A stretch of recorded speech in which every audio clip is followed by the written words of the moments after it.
Welcome back another video.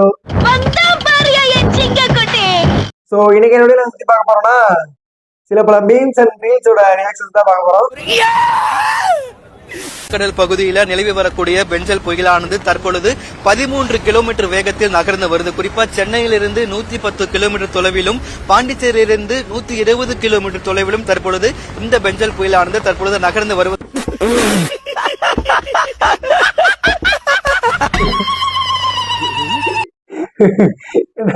அந்த புயல்லையே இவரோட கடமை இருந்துச்சு, தவறாமல் மெயின்டைன் பண்ணிட்டு பாருங்க. சாமி, அந்த கொடை கிழிஞ்சு தொங்குது, ஆனாலும் அதை விட மாட்டாரு, அதை புடிச்சுக்கிட்டே இருக்கிறாரு. இனிமே அந்த கொடை வச்சிருந்தா இல்லனா உன்னைய பத்தி நான் கூட என்ன ரசிக்கிறேன், நீ உடம்பு சீப்பாலா இருந்திருக்க. ஆனா உங்க கடமை வச்சுக்கிற அளவே இல்லையா, வேற லெவலு. கிருஷ்ணரே கிரிக்கெட் ஆடி இருக்காரு.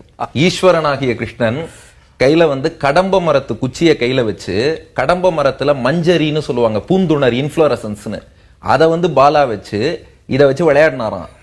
கந்துக்க கிரீடான்னு அதுக்கு ஒரு பேரும் கொடுக்குறாங்க. அதை அவுட் ஆஃப் தி ஸ்டேடியம் 6 வேற அடிச்சாராம். யமுனை கரையில விளையாடி அவுட் ஆஃப் தி ஸ்டேடியம் அடிச்சு அந்த பந்து யமுனையில போய் விழத்தான் இவர் உள்ள குதிச்சு காளியன் தலைமையில நாட்டியம் ஆடுறாருன்னு சொல்லி கந்துக்க கிரீடான்னு கிருஷ்ணர் விளையாடி இருக்காரு. இல்ல சார், புக்ல ரெஃபரன்ஸ் இருக்கு. இத பத்தி எக்ஸ் கமெண்டேட்டர் ரவி சதுர்வேதின்னு கிரிக்கெட் இன் இந்தியன் மைத்தாலஜின்னு புக் எழுதியிருக்காரு. இப்படிதான் சார் அடிக்கடி பைத்தகர் ஹாஸ்பிட்டல் தப்பிச்சு ஓடி இங்க வந்துருவா. என்னையா சொல்றீங்க, கிருஷ்ணர் கிரிக்கெட் விளையாண்டுருக்காரா? ஆனா இது கிருஷ்ணருக்கே தெரியாது. இவங்களா கிருஷ்ணர் கிரிக்கெட் விளையாட கூட்டிட்டு போயிருப்பாங்க. இதெல்லாம் நம்புற மாதிரியாங்க இருக்குது. ஆமா, கிருஷ்ணர் கிரிக்கெட் விளையாண்டாரு, அது தோனி பின்னாடி கீப்பர் இருந்தாரு. ரெஃபரன்ஸ் இருக்கு. இத பத்தி எக்ஸ் கமெண்டேட்டர் ரவி சதுர்வேதின்னு கிரிக்கெட் இன் இந்தியன் மைத்தாலஜின்னு புக் எழுதியிருக்காரு. இது சொல்றது உருட்டுன்னு தெரிஞ்சும் ஆப்போசிட்ல உட்காந்துருக்க ஆள் சூப்பர் வெரி குட் சொல்றாங்க பாருங்க. எல்லாம் பிளான் பண்ணி நடக்குது. பெரிய மனுஷமா நடந்துக்கோங்க சார். வேற லெவல். அதாவது வாய்க்கு வந்தபடி எல்லாம் பேசப்படாது, எதா இருந்தாலும் நியாயமா பேசணுமா இல்லையா? குறி வச்சா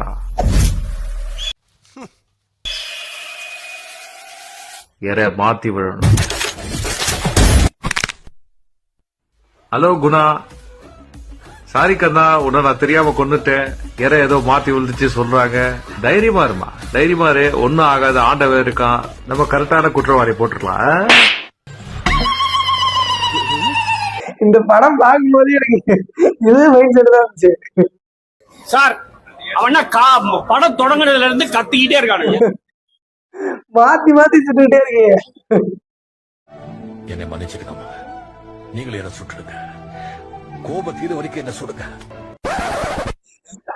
மீன் பேர் பயங்கரமா போட்டுருக்கானுங்க. குறி வச்சா எற மாத்தி விழுடும்.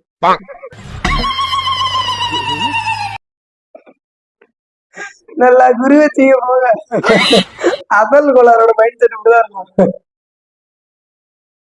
ஆனா மீம் அல்டிமேட்டா வேற லெவல்.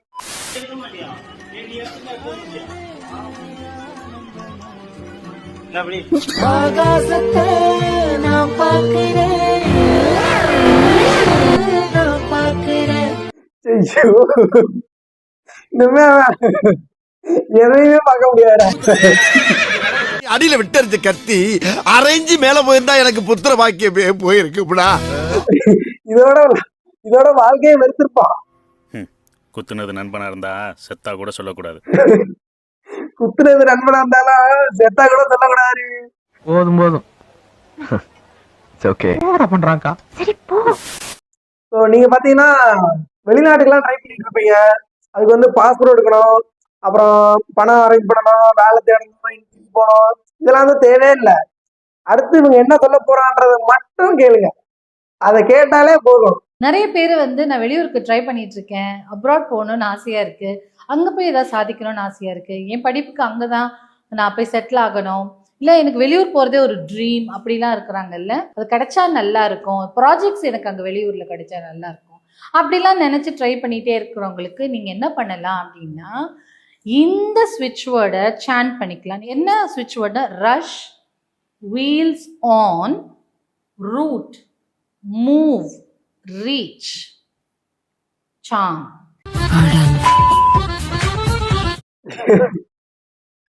உருட்டு உருட்டுறீங்களா? உருட்டியே வாழ்றீங்க. ஐயோ இங்க படுத்துற நிமிஷம்னால தாங்க முடியலையே. இவங்கள பத்தி நான் ஆல்ரெடி ஒரு வீடியோ போன வீடியோல போட்டிருந்தேன். ஆனாலும் இன்னும் போனா இந்த இன்ஸ்டால போனா இவங்க வந்துனே இருக்காங்க. இவங்க உருட்டுற வரைக்கும் நானா அவங்க விட மாட்டேன். உங்களுக்கு இந்த வீடியோ வந்துட்டே தான் இருக்கும். இவங்க சொல்றதுக்கெல்லாம் வந்து லாஜிக்கே இல்ல. ஆனா ஒரு சொல்லி அந்த வீடியோ பாப்புலர் ஆகுது, அது நிறைய பேருக்கு யூஸ் பண்றாங்க. அதுக்கு கமெண்ட்டும் பண்ணிட்டு இருக்காங்க. ஓ சூப்பர்மா, நீங்க நல்லா போடுறீங்க, அடுத்து எனக்கு இன்னொரு பிரச்சனை, அதுக்கு வந்து ஏதாச்சும் ஒரு தீர்வு சொல்லுங்க அப்படின்னு கமெண்ட் பண்ணிட்டு இருக்காங்க. ஏன்னா இதுல எந்த லாஜிக்கும் இல்ல, நீ இன்னும் அவங்கள போய் கமெண்ட் பண்ணிட்டு இருக்கிறீங்க. உன்னோட மைண்ட் என்ன லெவல்ல இருக்கு? அவன் அப்படிதானே சொன்னா, பைபிள பொய் சொல்லிட்டான் போல இருக்கு. மானகட்ட மைண்ட். போடா மூஞ்சி லட்சம் துப்பிடுவேன். வன்மத்தை கக்கிட்டு பாத்துக்க. அடுத்து இவங்கள மாதிரியே தான் அவங்க கேஸ் தான். அவங்க ஃப்ரெண்டு வேர்ட் என்ன அப்படின்னு சொல்லி கேட்டீங்கன்னா பொனான்சா. Yes, bonanza. இதோட ஸ்பெல்லிங் என்ன அப்படின்னு சொல்லி பார்த்தீங்கன்னா உங்களுக்கு கீழே வந்துட்டு வந்திருக்கும். ஸோ 51 டைம்ஸ் வந்துட்டு நீங்கள் எழுதலாம். அப்படி இல்லைனா வந்துட்டு ஒரு 51 டைம்ஸ் வந்துட்டு நீங்கள் அதை சாண்ட்டும் பண்ணலாம். ஸோ இப்படி நீங்கள் பண்ணிட்டு வர வர நீங்கள் நினைக்கிற விஷயம் எல்லாமே வந்துட்டு கண்டிப்பாக நடக்கும். ஒரு மிராக்கல் மாதிரி இருக்கும். நீங்களே சொல்லுவீங்கள்ல, வாட் மெடிக்கல் மிராக்கல்னு சொல்லி நிறைய ஹாஸ்பிட்டல்ஸில் வந்துட்டு டாக்டர்ஸ்லாம் சொல்லுவாங்கல்ல. ஸோ அந்த மாதிரி வந்துட்டு கண்டிப்பாக ஒரு மிராக்கல் நடக்கும். நான் சொன்ன மாதிரி வந்துட்டு நிறைய பேருக்கு வந்துட்டு ஹாஸ்பிட்டலில் இது சரியா ஆகாது, இது வந்துட்டு க்யூரே பண்ண முடியாது அப்படின்னு கூட நிறைய பேர் சொல்லியிருப்பாங்க. ஸோ நீங்கள் அப்போ கூட இந்த ஸ்விட்ச் வேர்டை வந்துட்டு யூஸ் பண்ணலாம். கண்டிப்பாக அந்த மிராக்கல் உங்களுக்கு வந்துட்டு நடக்கும். ஸோ இதை ட்ரை பண்ணி பார்த்துட்டு எப்படி இருந்தது அப்படின்றத மறக்காம கமெண்ட் செக்ஷன்ல சொல்லுங்க. உருட்டுங்க, உங்களால முடிஞ்ச அளவு உருட்டுங்க. நாங்க என்ன பண்ண போறோம்? உங்களை எங்களால என்ன பண்ண முடியும்? பொனான்சா. ஸோ 51 டைம்ஸ் வந்துட்டு நீங்கள் எழுதலாம். அப்படி இல்லைனா வந்துட்டு ஒரு 51 டைம்ஸ் வந்துட்டு நீங்கள் அதை சாண்ட்டும் பண்ணலாம். கேட்டுக்கிட்டீங்களா? யாருக்காச்சும் அடிபட்டாலோ இல்ல எந்த பிரச்சனை ஆனாலும் அந்த பொனான்சான்ற வேர்டை மட்டும் உச்சரிச்சுட்டே இருங்க. Bonanza, bonanza, bonanza. இதை வந்து நீங்க சொல்லிட்டு இருந்தீங்கனாலே போதும், பிரச்சனை எல்லாம் தீர்ந்துடும். பூரா பிரச்சனையும் தீர்த்து விட்டுறாங்க. வேண்டாம், நீ சொல்றதெல்லாம் உண்மையா?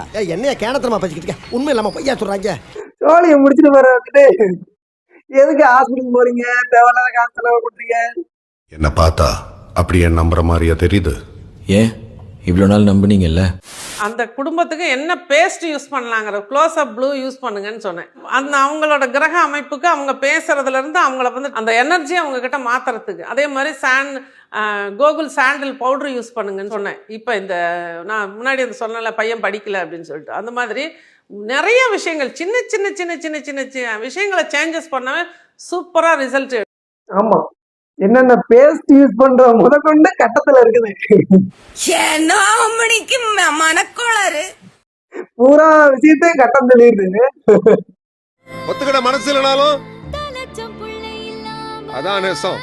என்னடாடி, அதான் அவங்க மங்களகரமா இருக்கிறாங்க, அவங்க சொன்னா பொய் சொல்ல மாட்டாங்க அப்படின்னு நமக்குள்ளே வந்து ஒரு தாட் கிரியேட் பண்ற அளவுக்கு பார்க்க லட்சணமா இருக்கிறாங்க எல்லாம்.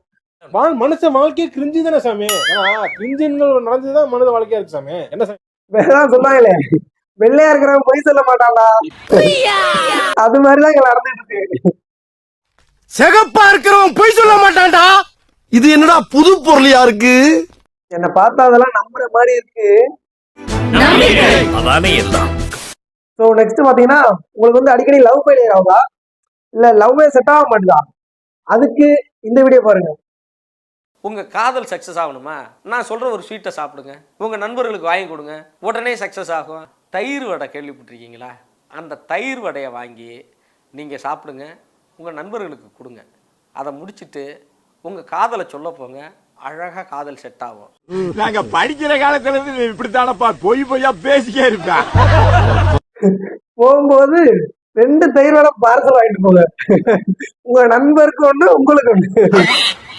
இந்த 2 இடத்துலயும் வாங்கிக்க. ஒண்ணு நீ சாப்பிட்டுக்க, இன்னொன்னு எனக்கு. யாரையா நீங்களா? ஏமா தயிர் வடை சாப்பிட்டா இப்படா லவ் சக்சஸ் ஆகும்? இதுக்கு அதுக்கு என்னடா சம்பந்தம்? தயிர் வடை கேள்விப்பட்டிருக்கீங்களா? பெரிய மனுஷ மாதிரி பேசாதண்ணா. இது சொல்றாங்க, யாருக்காச்சும் கொடுத்து பார்க்கணுங்க. உங்க பணத்தை யாராவது பிட் பாக்கெட் அடிச்சிட்டாங்கன்னா எவ்வளவு கோவப்படுவீங்க? அதிகமான பணத்தை கொடுத்து கடையில ஏமாந்துட்டா எவ்வளவு டென்ஷன் ஆவீங்க? ஆனா ஆயிரக்கணக்கான சிறு பூச்சிகள் கஷ்டப்பட்டு உழைச்சு தன்னோட உணவுக்காக சேமிச்சு வச்ச தேனை அந்த சின்னஞ்சிறு பூச்சிகள் கிட்ட இருந்து திருடி திங்கிறது நியாயமான செயலா? ப்ளீஸ் நீங்களே கொஞ்சம் யோசிச்சு பாருங்க. நான் கஷ்டப்பட்டு பூவை தண்ணி ஊத்தி வளர்த்தா அந்த தேனி வந்து எல்லாத்தையும் போயிருது. நான் சும்மா விடணுமா? பாயிண்ட். கரெக்டான கேள்வி கேட்டாங்க. யாரும் நம்ம பையதான். மனுஷாருக்கு மனுஷா மரியாதையே இல்லையா? கரெக்டான கேள்வி கேட்டான். நம்ம கஷ்டப்பட்டு பூ வளர்த்து தண்ணி தோப்பா, அப்புறம் அதை திருடிட்டு போகுதுல, அதுக்கிட்ட இருந்து நம்ம திருடிக்கலாம். அண்ணன் சொல்றது வந்து பாயிண்ட் ஆஃப்ல அவர் பாயிண்ட் ஆஃப்ல பார்க்க ஏத்துக்கிற மாதிரி இருக்கு போல, ஆனா அவர் ஏத்துக்கிற மாதிரியே இருக்காது. அவன் எப்பவுமே அப்படித்தாமா, எல்லாருக்கும் நல்லதுதான் நினைப்பான், நல்லதுதான் பண்ணுவான். இவர் சொல்றத பார்த்தா யாருமே எதுவுமே சாப்பிட முடியாது. சும்மா திரி, எதுக்கு சாப்பிடுற போ, நீ எதுக்கு சாப்பிடுற போ, சாப்பிட வேண்டாம் கிளம்பு, நீ எதுக்கு சாப்பிடுற கிளம்பு, காசை மிச்சம் பண்ணு. வா உட்காந்து ரொட்டி சாப்பிடு. இல்ல எல்லாம் துட்டு நான் கொடுக்க. வணக்கம். இத்துடன் செய்திகள் முடிவடைகின்றன.